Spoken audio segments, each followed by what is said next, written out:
Welcome to Check Out GR, a bonus episode of the Women Grocers of America podcast, Grocery from Her Seat. Your host, Kristen Popp, speaks with political influencers to understand new legislation, policy debates, and emerging trends. Together, Kristen and her guests explore how we can collectively be informed, take part in the conversation, and shape policies impacting our industry. Now, enjoy your bonus episode of Grocery from Her Seat. I am your host, Kristen Popp, and today I have the opportunity to chat with Greg Ferrara, President and CEO of the National Grocers Association, on our government relations bonus episode. Welcome to Grocery from Your Seat, Greg. Hey, it's so great to be with you, Kristen. Thanks for having me. Yeah, thanks for sharing your time with us today.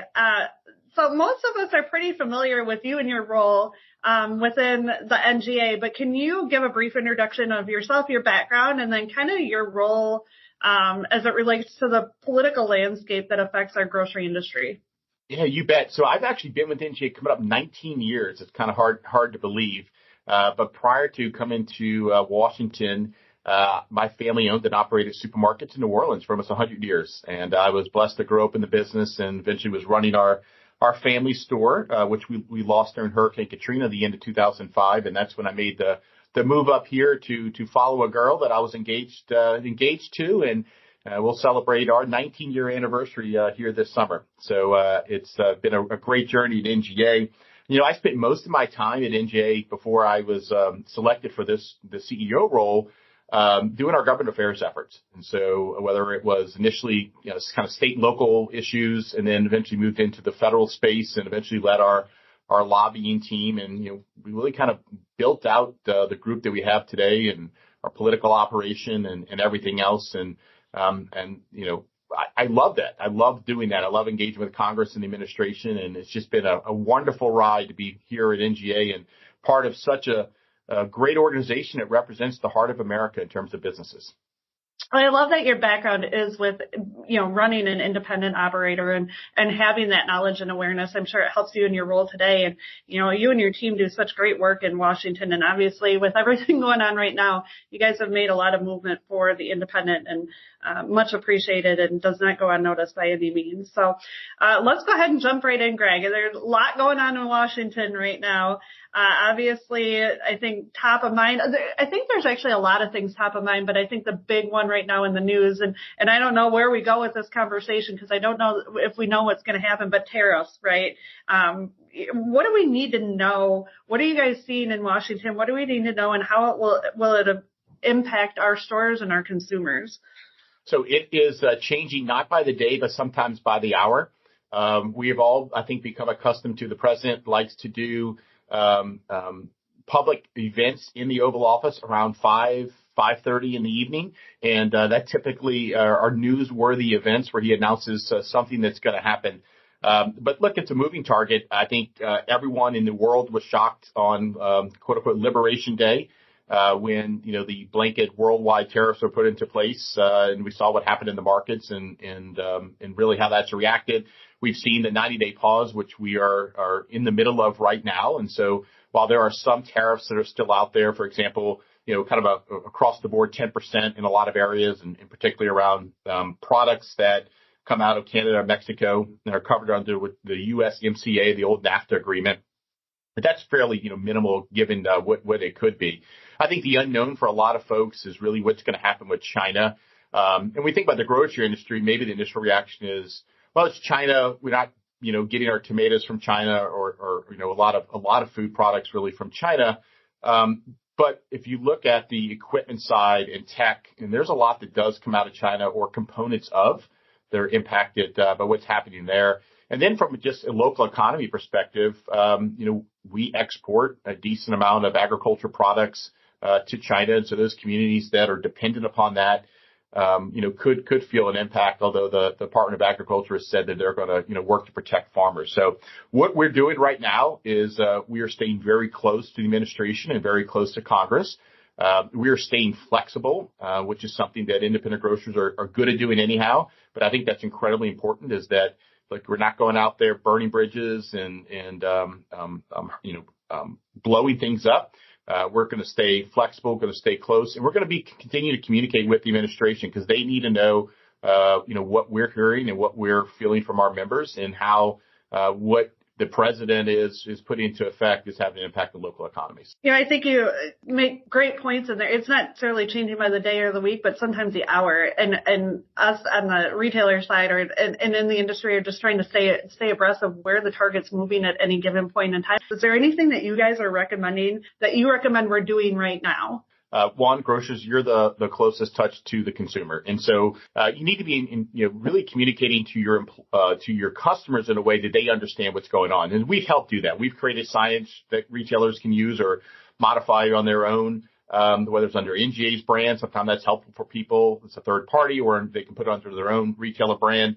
But talk about, why egg prices were elevated, why you might see shortages at the store. Same thing for, tariffs. We created signage that folks can use when they feel like they need to use it, if they need to use it at all. But be able to just communicate with your customers. We do everything we can to, we source a lot locally, but there are going to be, we're a global economy, and there are products, whether it's food products or equipment, and that could have an impact on prices. I do think it's important not to get too far ahead. Let's see how things play out. But I think you look at steel and aluminum, that's a big key focus area for the president. There are protectionist tariffs that put into place there. So what does that do to the price of refrigeration? What does that do to the price of, store shelving and other displays? Those are things we need to be conscious of. And what we're really trying to do here, Kristen, is listen. We put a pulse survey out about 2 weeks ago just to our associate members with a few questions of, hey, what are you feeling? What's going on? How are you going to react to this? And it was really great. We heard from, a lot of different associate members. We heard from some vendors of products that honestly we weren't thinking about, not food products, but equipment, saying, hey, these are made in China. And, if 145% tariff, whatever the number is, I can't even touch them. And so how are we helping that vendor communicate back to, the administration and making sure they're aware of these type of things, and so that we're not, unfairly hurting consumers? Because politically, I think a lot of folks would agree that President Trump won in a lot on the price of food, right? Because groceries were so high. I think a lot of people would say, let's give someone else a chance here. They're very sensitive to that. And so anything that's going to drive the price of food up, something they're listening to, I think, very intently. Let's talk about some of the other, obviously tariffs are top of mind with every day in the news. We're learning what may or may not be happening, but there's other top items that are in Washington right now that we need to be paying attention to, and that your team is doing some great work on. So let's dive into antitrust and where that's at right now and what you're seeing in Washington. It's been really interesting. And we knew they were wrong, but Wall Street, I think was baking in that the president had won, and it was going to be open season on M&A activity, and antitrust under Lena Khan and President Biden was going to be rolled back to the good old days. And we knew that wasn't going to be the case, because if you've watched the evolution of the Republican Party as it's moved from, small government, low taxes, really more big Wall Street pro big business, to where it is becoming today, which is, more of middle class, working class, blue collar Americans, more of a populist movement. Watch how J.D. Vance talks. Watch how Trump talks. Now, they've created this Republican Party, and that Republican Party is pro enforcement of antitrust laws, believe it or not. They question big, large mergers and activity. They are questioning potential power buyers that are using their might to influence markets and to destroy local communities. And so, look, today, this issue's really ebbed and flowed over the years, and sometimes it's really big, popular in the news, and then other times it might seem a little quieter, but there's still a lot of activity happening. The Federal Trade Commission right now, has 2 open antitrust legal actions going on right now in the courts under Robinson-Patman Act specifically. That hadn't happened in generations. And so I think that is still a very active live issue, despite what people you may hear in the media or not hear in the media. And it's a perfect opportunity for Main Street businesses, independent grocers, to be talking to the public policy makers about how do we rebuild our communities that, quite frankly, have been destroyed over the past few decades because of lax antitrust enforcement, because we've allowed the community grocery store and the pharmacy and the hardware store and all these other, pillars of communities to be eviscerated because of antitrust laws weren't enforced. and what it has done to those communities. There's opportunity to rebuild them, but to rebuild them, we have to enforce the laws that are on the books. And is there anything, skipping ahead a little bit here, but helping lead the charge in eliminating food deserts, really, essentially that's what you're talking about, right? Because when some of those laws and regulations aren't enforced, it does wipe out that smaller operator and those that are closely tied to the community. Is there anything else or any other policies that we should be considering to help eliminate those food deserts and help support those communities? Yeah, there's a lot of sensitivity around that because it's not just you create a food desert, but you lose all the other small business opportunities around that. And and your listeners know so well, if you don't have a grocery store, it is really hard for families to live in a community and know that they've got to drive, 10, 20, 30 plus miles, maybe in a rural area to get fresh foods. And that is something that is an economic issue. The other piece of this is this whole MAHA movement, Make America Healthy Again movement, which is very real, it's not just a grassroots movement. It's actually a political movement, a politically funded movement here in Washington. I don't know how many people are aware of that, but you can't make America healthy again if their only option is a dollar store selling a bunch of junk, right? And minimal fresh foods or no fresh foods at all. If we're going to rebuild middle America, we're going to rebuild these communities, we're going to rebuild our middle class, we're going to make America healthy again, we have to have grocery stores, full service grocery stores that are part of that conversation. And that is exactly what we are telling the administration, what we are telling Congress, particularly. I know we're going to talk about probably SNAP in a minute here, but that ties in absolutely directly with that issue. We can't make people healthier again if they don't have access to fresh foods and to food in general. We've got to address the food desert issue. You're reading my mind here. I mean, I think with the current administration's focus on America's chronic health disease and the epidemic that we're seeing from it, and utilizing the SNAP program as a tool to help navigate some of those diseases and the epidemic that they're seeing. What's currently happening with SNAP, and are there any changes that us as grocers should be aware of in the current landscape? Yeah, folks that were at the NGA show, listened to the keynote session, I intentionally told our members that, look, we've got some challenges coming up this year with SNAP. And I think the greatest challenge that we've had in 20 plus years of doing this, we've always been incredibly successful at killing ideas that would, add new costs and burdens to grocers, restrict SNAP, or even, cut the program. We are in a different environment today, and there is a huge movement driven a lot by the MAHA movement, which Secretary, RFK Jr. is a huge disciple of, as is U.S. Secretary Brooke Rollins, a huge disciple of this movement. And they're influencing kind of what is going on with the SNAP program. We have the administration encouraging states to submit waivers, and we've got probably close to 24 that are either have done it or are going to be potentially doing that. Waivers restrict what people can purchase on SNAP. Look, NGA has always been agnostic on the food product. We've never gotten involved in saying, everyone should be allowed to have, X cookie or this drink. We don't feel that's our place. What our board has said, but our place is we're the last touch to the customer. And so we want to make sure that we are able to serve that customer, that we're not in a position where we are going to be penalized or create chaos and confusion at retail because of what's allowed in the program and what's not. And people think, it's very simple. Just you can't have a soft drink or you can't have candy. Well, you have to define that. You have to legally say this is what this item is so that we can implement that and enforce that. These are federal programs. These is federal money, and we have to be, very clear about what is in and what is out. So we're navigating that right now. We are going to have pilots. The first is likely to be Arkansas that, will be approved and in place sometime in 26. And we'll have other states that are going to be coming forward. And then we've got other challenges, Kristen, around SNAP, and around, potential cuts to the program. We're going through the budget kind of reconciliation process and looking for pay-fors to extend the 2017 tax cuts. The agriculture committees have really been tasked with a pretty large number to come up with savings. And I think a lot of folks believe that, the area where there could be those savings is in the SNAP program. So our board actually, for the first time approved our policy recommendation, which was to lobby on that issue, because it's not just we want SNAP to stay, a well-funded program. SNAP equals jobs. and they equal local jobs. And we've got data. We're actually updating this data, but over 200,000 direct jobs in grocery are tied to the SNAP program. Like it or not, we have economic disadvantaged communities in this country. We would love for every American to be off of SNAP and have good paying jobs.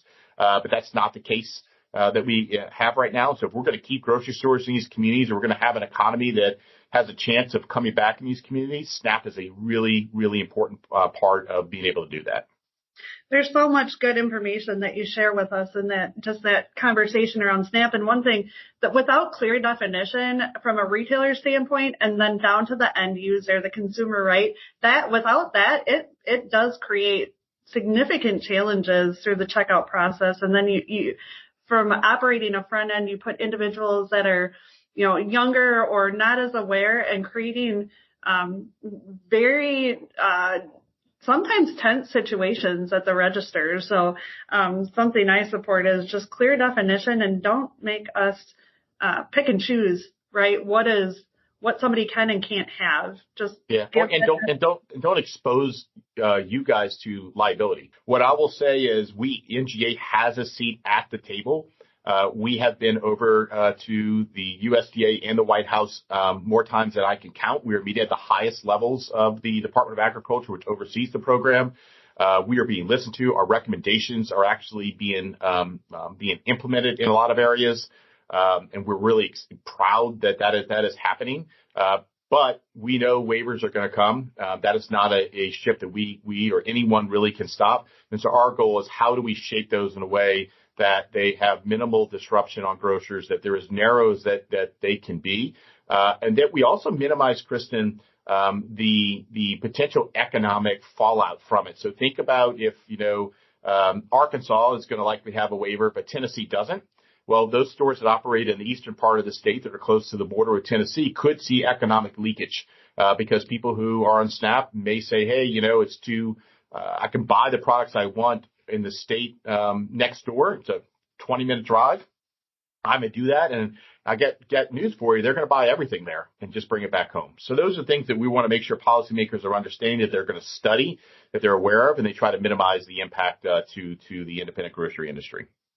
Yeah, and you mentioned the focus on the MAHA. We're seeing stuff come out every day, right? The food dyes, everything that we're seeing, and just understanding what that means and how we'll navigate that going forward. So definitely something to keep an eye on. You mentioned dollar type stores a little bit earlier in our conversation. Is there independents need to be able to compete with those format stores and national chains? Is there anything happening policy-wise that we haven't touched on already that supports that need? Yeah. So one of the things, let's stay on the SNAP, piece of it is we are excited that I think the administration agrees with our position, is that if you're going to participate in the SNAP program, you need to be a food store, and the majority of business needs to be food. And so we believe they are going to revisit the current minimum stocking requirements that exist today and look at ways to enhance those so that they understand the stores that are in the program are actually, food stores. And I think that will have an impact on some of the dollar stores that are out there. They're going to have to make decisions on whether they're going to be in or out. The other piece of it is, and there continues to be the antitrust piece of it, of that. The channels of trade is a huge component of it. And so we are pushing aggressively there. We launched a campaign at the beginning of this year called Fair Markets, Fresh Choices. And you can go to our website and see that. We have some videos, but it's not just antitrust. It goes into the SNAP program and really kind of holistically looks at our advocacy efforts and ensuring that policymakers understand the importance of independent grocers, the importance of the role they play in the communities, and how we need to make sure we're going to have strong American communities, particularly in middle America, middle class communities. We need to have strong independent grocers. So as we look at the changing consumer preferences, and how is that influencing policy, and what should us as grocers be doing to prepare for some of these shifts that you're seeing? What's great about independent grocers? They have always been so far ahead of whatever the latest kind of policy movement is. And MAHA is a policy and a political movement. I look at that. It's the consumers have been saying, I think for some time, we want more natural, we want cleaner products, we want cleaner labels. And independent grocers in particular have been with those trends, sometimes ahead of those trends in their communities for a while now. And so I don't think it's really, to me, a big shock that we're seeing some of this, take place. Grocers, at the end of the day, serve their customers and their communities, and they are going to go to where the customer wants them to go. And that's really important for policymakers to understand, and quite frankly, for the CPG industry to understand as well. I think that's the area where independents are going to continue to win. We win in fresh, we win in local, and we win in specialty and natural. And those are the opportunities that we want to continue leaning in on. And I think the ability to pivot, make changes, and do that in a much faster pace than what we see some of our competition able to pivot on. Bingo.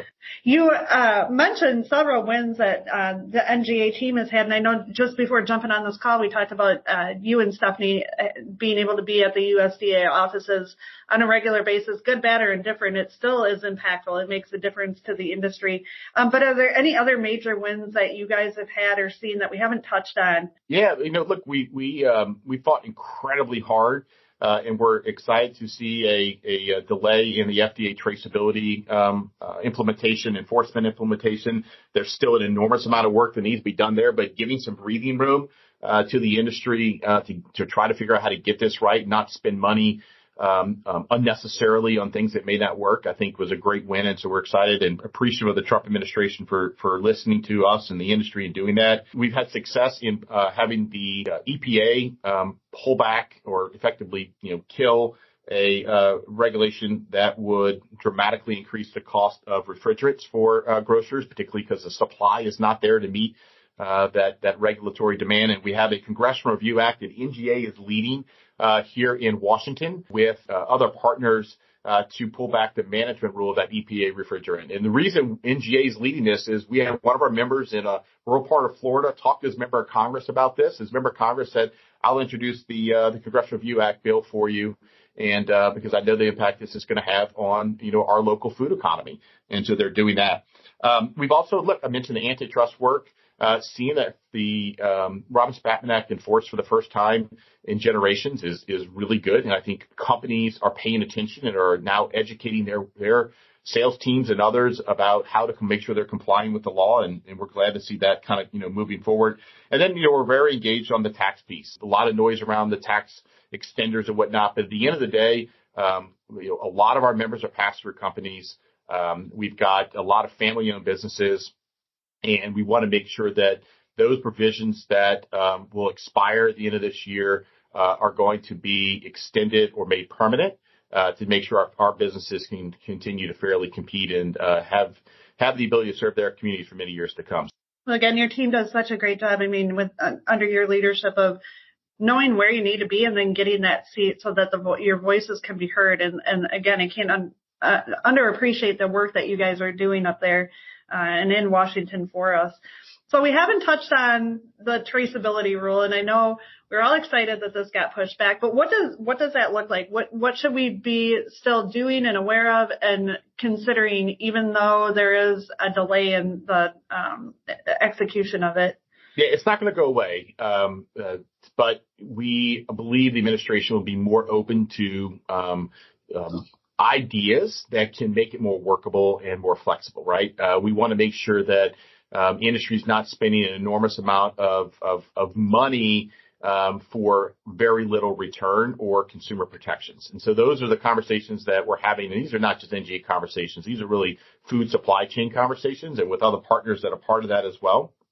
And making sure we're bringing those, recommendations to the agency and the new agency leadership. FDA reports up to Health and Human Services. That's, Secretary Kennedy. We've got a new FDA commissioner that was just sworn in, last week or so. And we've got a lot of policy people changes. Everyone's hearing about the government, people that are retired, been taking the buyouts, retired early or being let go. Those are real. And there are a lot of people that, are no longer at the agencies or leaving the agencies. Some of them had some pretty deep wells of experience. And so we probably have a lot of education to do in kind of rebuilding that. But I think we have a lot of opportunity there, but to make some improvements. But my advice to our member companies is to continue to be, working on this because it's not going to completely go away. Is there any legislative actions or initiatives that you recommend grocers watch closely? I mean, we've touched on so much throughout this discussion, but is there anything that we should be looking at closely that we haven't hit on? Yeah, I think you need to be continuing focused on tax. When it moves, it may move quickly. Tiny margins in the House of Representatives means a lot of the sausage making, I think, is going to be done behind closed doors. And so that's something that, we want to make sure that we're all attuned to. And our members should be talking to their local members of Congress. That's why we have such a robust store tour program. Reach out to us. We'd love to set a store tour up with your member of Congress and you just talk about, hey, we're a family-owned business. We're third generation, fifth generation. So the estate tax is important to us. We're grocery stores. Most of our assets are non-liquid. They're tied up in inventory and fixtures and equipment and real estate, right? They need to understand that. I was listening to a member of Congress on one of the business talk shows on the way in to work one morning this week. And he said, look, I've got a lot of family-owned businesses in my district. And so he was in tune to that and saying we're not going to allow them to have even more disparity between the corporate rate and the pass-through rate. So that's an important thing. The Farm Bill, if it ever happens, is going to be key. And then you continue to work on antitrust. I think it's really important for members of Congress, particularly the judiciary committees, to continue feeling the pressure, to continue hearing from their small business constituents that we expect Congress and the elected representatives to hold the federal agencies accountable. Laws that Congress has passed and the president has signed into law need to be enforced. And the current chair of the FTC, Andrew Ferguson, believes that and has said that publicly. We want to make sure that the Congress holds those agencies' feet to the fire and that they continue to do their jobs. I want to highlight the when you talk about doing store tours, if you have the opportunity or the ability to do that, make time. We've participated in it, and I do think it really is a game changer in showing what really happens. How does this really impact, whether it's X, Y, or Z that we're talking about, but how does it actually impact the day-to-day, the consumer, our operations, and being able to show that, it really has been impactful. It is huge. And by the way, that tour might last 30 minutes, an hour and a half, whatever, can pay years of positive dividends in terms they remember those tours. Looking ahead, with this being a Women Grocers of America podcast, I would be amiss if I did not ask you what advice you would give to women in the grocery industry that want to become more involved in political advocacy or influencing on policy. Over 150 women are part of the U.S. Congress today. Our Department of Ag Secretary is a woman and a mom of 4 kids. Our small business administrator is a woman. And we have other cabinet secretaries like Linda McMahon in education that are women. We need our women leaders in this industry to be active. We need you to be involved in public policy in our store tours. Many are involved today. Our government relations committee has a really great bench of women leaders that are involved and are great advocates, as is our board of directors.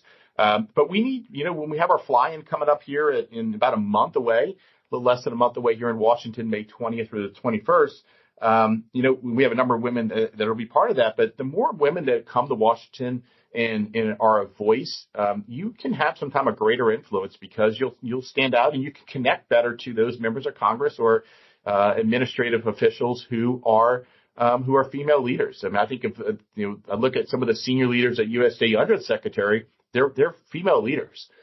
What a great opportunity to come lend your voice and your perspective, not just as an industry leader, but as potentially a mom or part of your family, and to share that perspective. That's how we make a difference and how we advance the policy forward. I'll just add to that, Kristen, because you've shared this with me. First time you came to Washington a number of years ago, it can be intimidating. It can be intimidating to go up to Congress, and that's not just for a woman, that's for a man as well. But I think once you do it and you see it and you experience it, you realize this is important. This is really cool. And I can make a difference. And so I encourage folks to part of the fly-ins, be part of our executive conference, come to Washington, lend your voice, and help independent grocers, continue to make a difference in Washington and then across the country. What you said, yes, was it intimidating? Absolutely. And to your point, I think that's gender neutral, right? It's intimidating. It absolutely is gender neutral. Trust me. Yes. But your team does such a great job of educating us and letting us know what we need to be aware of when we go into those meetings. You don't have to be an expert on anything. What you have to be able to do is tell your story. And again, the impact that leaves on our representatives pays dividends for a very long time. So I encourage everybody to experience the fly-in. I'll be in DC here in May, and not too far from where we're at today. And I'm looking forward to another great round of conversations and being able to just tell that story. I will add to that. It is telling a story. We don't want you to be a policy expert. I don't want you to be a lobbyist. I don't want you to be a legal expert. I just want you to be a grocer. I want you to be a food industry executive. I want you to come and tell your story. That's it. Because you can explain it better than anybody how credit card fees are impacting your business, or how lack of antitrust enforcement is creating unlevel playing fields and hurting the communities that you're trying to serve. We'll take care of the rest. Just come tell your story and you can make a difference. Absolutely. And I think the other thing that I learned is asking questions.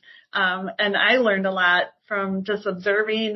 I was in a meeting with a representative that we did ask some questions and point some things out. And next thing I know, we have the written law on the table, and we're looking through the book and having just really impactful conversations that were eye-opening to not only us, but the representative as well. Not only an awesome experience to be on the Hill in Washington, but it definitely does have significant value to the industry as a whole. And it's cool. I'm sorry. Washington is a beautiful city. It's your nation's capital. I've never met anyone who's come here who wasn't wowed. It's just really neat to be part of. Greg, as we wrap up, I just want to say thank you so much for your time today. I know you guys are busy in Washington with everything going on, so I do appreciate you taking the time to step aside and have this conversation. Well, hey, it's wonderful to be with you and your listeners. Thanks for the opportunity again to come on to the podcast. And I look forward to seeing folks in September at Atlanta for the WGA Summit. It's going to be fantastic. Let's see if we can't sell that event out here before we get to the summer. Thanks, Greg. I appreciate it. Great to be with you. Thank you for tuning in to Check Out GR, a bonus podcast episode of Women Grocers of America. We hope today's conversation inspired you to be more engaged with the policy issues shaping our industry. Subscribe to Grocery from Her Seat for more insights and conversations with women leaders in the grocery world. Stay informed, stay engaged, and share Grocery from Her Seat on your favorite podcast listening platform.